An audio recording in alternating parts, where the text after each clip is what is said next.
Hello everyone, मैं मिथुन सिंह स्वागत करता हूं आप सभी का।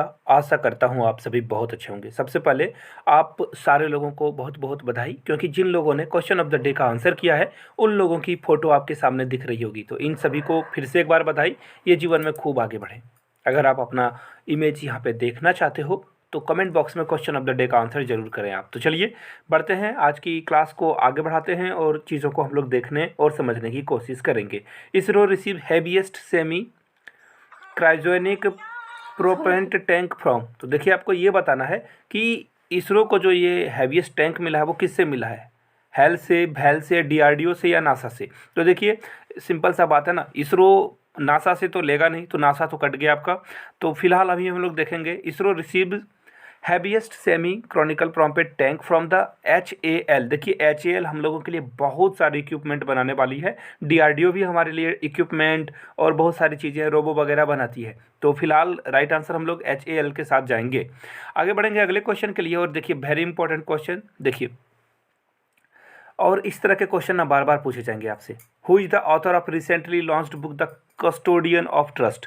कस्टोडियन ऑफ ट्रस्ट किसने लिखा है? रजनीश कुमार, अनिल बैजल, उर्जित पटेल या श्रीकांत दास ने। तो यहाँ से आपको इमेज दिखेगी, यहाँ से आप इनकी फ़ोटो देख सकते हो। Former CBI chief Rajneesh Kumar ने अपने जो भी इंफॉर्मेशन थी, मेमोरी को गैदर करके एक बुक लिख दी है, द कस्टोडियन ऑफ ट्रूथ। आगे बढ़ेंगे अगले क्वेश्चन के लिए। Recently Indian army stop 200 Chinese soldier from entering India territory near which border. किस बॉर्डर पे हम लोगों ने 200 चीनी सैनिकों को रोका था? Ladakh border, Uttarakhand border, Arunachal border या सिक्किम बॉर्डर। तो फिलहाल आंसर तो लद्दाख बॉर्डर ही होना चाहिए। देख लेते हैं एक बार। देखिए, सॉरी, अरुणाचल बॉर्डर।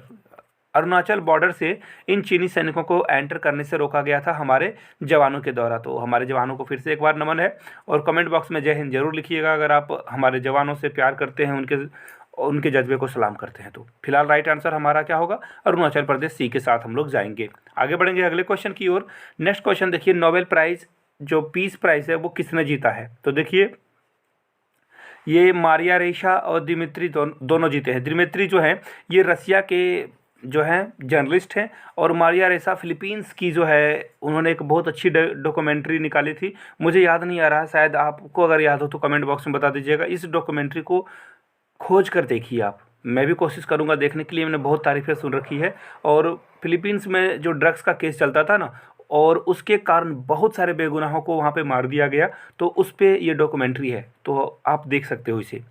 आगे बढ़ेंगे और देखिए, यहाँ पे देखिए आपको दिख रहा होगा 2 इमेजेस यहाँ पे है ना, और मारिया रेशा और दिमित्री की आपको फ़ोटो भी दिखेगी। और मैं एक बात बता दूँ आपको, नोट्स में मैंने ना नोबेल प्राइज़ को कम्प्लीटली कवर किया है, और यहाँ से तो क्वेश्चन आएंगे ही, ऑस्कर से क्वेश्चन आएंगे। तो अगर आप मेरे नोट्स परचेज करना चाहते हो, मेरे हैंड रिटन नोट्स, 499 में आपको ये नोट्स मिल जाएंगे। जी हाँ, 499 में ये नोट्स आपको मिल जाएंगे। आप मेरे द्वारा जो हैंड रिटन नोट्स है इसे लेकर एग्ज़ाम में बहुत अच्छा प्रदर्शन कर सकते हो, इसकी गारंटी मैं लेता हूँ, क्योंकि मैंने खुद 2 बार आर्मी स्कूल निकाली हुई है एग्ज़ाम की परीक्षा। एक बार मैंने वहाँ पे जॉब भी किया, और एक बार मैंने जो है सिर्फ ऐसे ही अपने आप को परखने के लिए एग्ज़ाम दिया था। तो आप नोट्स परचेस कर सकते हो। वन मोर थिंग, 100 रुपीज़ में आप जो है प्रीवियस ईयर पेपर भी मुझसे परचेस कर सकते हो। तो चलिए, यहाँ से मेरी ईमेल आईडी देख लो आप, yourmithunsingh@gmail.com पे मेल कर लीजिए। If you are Instagram then do follow me @imithunsingh। Paper के बारे में हो या नोट्स के बारे में इन्फॉर्मेशन आप यहाँ से ले सकते हैं। तो चलिए अब आगे बढ़ते हैं, क्लास के बारे में बात करेंगे। The 6th addition of Ajay योद्धा, I mean Ajay warrior exercise between UK and. देखो, सिंपल सी बात है ना, इस तरह के नाम अजय योद्धा, अजय वॉरियर, इस तरह के नाम इंडिया ही देगा ना, इंडियन नेम है, हिंदी नेम है। तो हम लोग जाएंगे किसके साथ? इंडिया और यूके के बीच, यानी यूनाइटेड किंगडम के बीच जो है ये अभ्यास हुआ था, ये एक्सरसाइज हुई थी। आगे बढ़ेंगे नेक्स्ट क्वेश्चन के लिए। Which country join high ambition collision of nature and people. तो देखिए, इसका जो राइट आंसर होगा वो रसिया, चाइना, पाकिस्तान या इंडिया में से कोई एक होगा। तो कौन सा राइट आंसर होगा? तो देखिए, यहाँ पे आपको दिखेगा HAC नेचर एंड पीपल के लिए आपको 2 इमेजेस दिखाई पड़ेंगे। एक तो यहाँ पे पहले आप देख लो, मोदी की इमेज है, यानी कि इंडिया इसमें तो इन्वॉल्व है। और यहाँ से आप एक जो है फ्रेंच व्यक्ति को देख सकते हो, यानी कि इंडिया और फ्रांस के बीच में जो है ये चीज़ें हुई है डेवलप। तो फिलहाल जो राइट आंसर होगा वो होगा कौन सा? ऑप्शन डी के साथ हमें जाना है। आगे बढ़ेंगे क्वेश्चन नंबर नेक्स्ट की ओर। आपको बताना है, according to recently announcement by UK government they will allow Indian who are vaccinated by Covishield from which date. तो देखिए कोविशील्ड जो है वो जिन लोगों ने लिया है उन्हें जो है किस डेट के बाद यूके में परमिशन के लिए अलाउ करेंगे। ये क्वेश्चन वैलिड नहीं है, ऐसे क्वेश्चन अब नहीं आएंगे एग्जाम में, तो इसे मैं पढ़ाऊंगा भी नहीं और आपको याद करने की भी ज़रूरत नहीं है। इन 2021-22 RBI remain real GDP growth at what percent. Real actual जो है आपका जीडीपी क्या है आपको ये बताना है। 7.8, 6.9, 9.5, 8.3। तो मुझे लगता है इसका जो राइट आंसर है वो आपको यहाँ से दिखेगा। देखिए ये रहा 9.5%। और रेपो रेट जो है 4% पे चेंज हुआ है। रेपो रेट वो है जहाँ पे आरबीआई ना बैंकों को लोन देती है और बैंक जो है आपसे हमसे पैसा कमाती है। आगे बढ़ेंगे नेक्स्ट क्वेश्चन के लिए। Which state government launched week long mission Kavach Kundal. Mission Kavach कुंडल उड़ीसा, महाराष्ट्र, उत्तर प्रदेश या राजस्थान, किसने निकाला है? तो फिलहाल जो इसका राइट आंसर है आप यहाँ से देख सकते हो महाराष्ट्र ने निकाला है। और कोविड वैक्सीनेशन अपने स्टेट में करने के लिए लोगों को जो है 15 लाख डोजेज देने के लिए, तो ये अच्छी बात है। महाराष्ट्र सरकार की ये अच्छी कदम है। आप लोग भी वैक्सीनेट करा लो अपने आप को अगर आपने नहीं कराया है तो। आगे बढ़ेंगे। Recently which of the following acquire Air India by winning 80,000 crore bid. तो एयर इंडिया को किसने जीता है? टाटा सन्स ने, बिल्कुल नो डाउट। और टाटा के पास ही पहले एयर इंडिया की जो ऑनरशिप थी वो थी, लेकिन फिर इंदिरा गांधी ने क्या किया, सारे जो ये एरोप्लेन वाले एयरलाइंस से उनको क्या किया गया, प्राइवेटाइजेशन से हटा करके नेशनलाइजेशन करा दिया गया। और उसके बाद फिर से एयर इंडिया लॉस में चली गई और उसे फिर से टाटा सन्स ने क्या किया है, खरीद लिया है। बीज the right answer. Ratan Tata को सलाम। और यहाँ से आप देख सकते हो air India Ratan Tata's big welcome back. Welcome back का मतलब आपने समझ लिया ना कि पहले इन्हीं के पास थी फिर से इनके पास वापस आ गई। तो चलिए, रतन टाटा हमारे देश के रत्न हैं, इन्हें भारत रत्न जरूर मिलना चाहिए। मुझे पर्सनली ये लगता है इन्हें और एक विप्रो के जो चेयरमैन है ना उन्हें जरूर मिलना चाहिए, अजीम प्रेम जी।